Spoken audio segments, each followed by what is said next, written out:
One branch of biotechnology that's controversial is genetic engineering, and that's where we have raised a lot of concern. And this is GMO 1.0. If you go to Europe now, they are on 2.0, gene editing and all those, CRISPR technology. And we have questioned the safety of the genetic modification, and that's the biggest controversy. And we have asked, can we have local scientists doing these studies? Wanjiru has questioned. After Seralini has been questioned, and he later republished his results, and they were proven to be right. Why haven't our local scientists taken that up? Number two, most of the scientists locally are supported or sponsored by these multinational corporations or the so-called philanthropies, whose agenda is about profit for their companies, and so he who pays the piper has to play the tune. So you find the absence of that kind of objectivity or independence because you have to conform to what your funder is paying.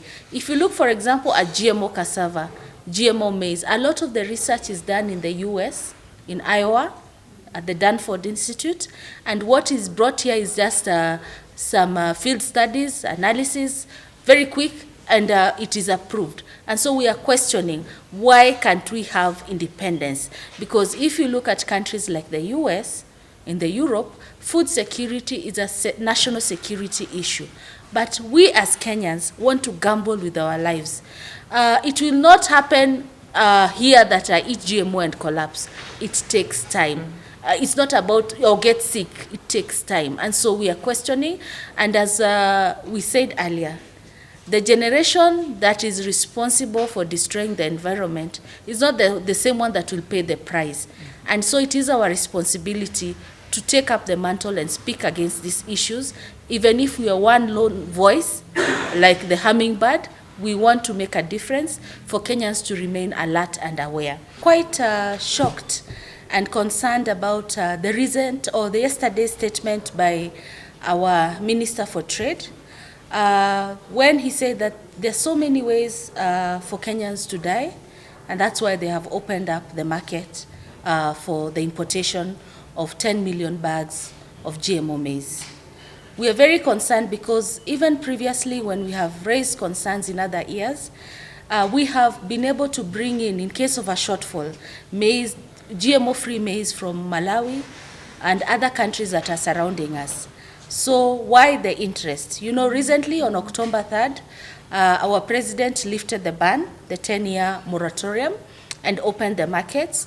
The pressure has been intense. We have often talked about it as an issue of trade, opening up the market for trade, and a lot of interest coming from the United States of America.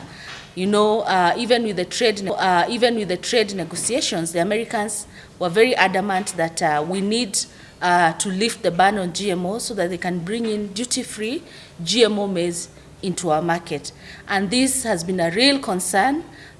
We saw yesterday, this week we have had even very many interests coming in, even the entry of the coming of Bill Gates. And yesterday when in his speech at the University of Nairobi, he spoke about the importance of technology and GMOs to feed Kenyans. Yet Kenyans have a right to choose whether they want to feed on GMO or not. And it is a very sad state of affairs. They are bringing them because it's one of the ways that it's very shocking. We thought it was about food security, but it is just about trade and corporate capture. The Honorable Minister's comments about Kenyans dying anyway, I would like to remind him that Kenyans' lives matter, and therefore they must be protected at all costs. I'd like to remind the Honorable Minister that all sovereign power belongs to the people of Kenya, and Kenyans have put them there to protect us and make sure that even as we trade, our lives are protected at all costs. And all sovereign, that power that he's wielding, the sovereign power belongs to the people of Kenya, as we gave to ourselves in our Kenyan constitution. And therefore, if people are Kenyans are concerned about consuming GMOs because we don't know enough about their safety, we don't know enough about their socioeconomic impact, and what we are learning from other parts of the world where it's been commercialized is not something that we like, then we must say no to GMOs. We must also remind our Honorable Minister that the right to food and health is a fundamental right. It's a human right, protected not only at the global level, but also at our constitution. And food security is not just about filling our stomachs with calories. It's about eating safe food. It's about accessing food. It's about availing food that is good and meets our dietary needs and is acceptable to us. So therefore, as Kenyans, we are saying there isn't enough localized, contextualized information in Kenya to allow us to import GM food.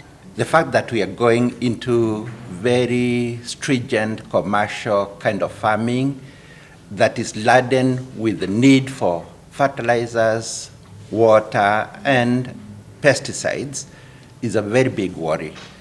And let me remind you that the removal of the ban on import of GMO food was actually to facilitate trade and to facilitate some people getting very rich.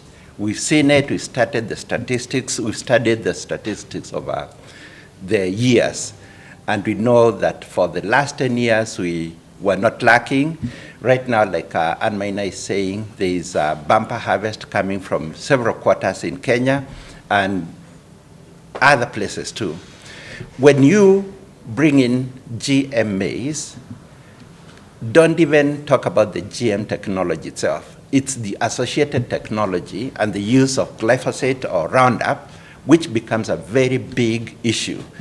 The World Health Organization has actually warned any commingling of food with this pesticide is a very big concern to lymphoma and to breast cancer and to very many other issues.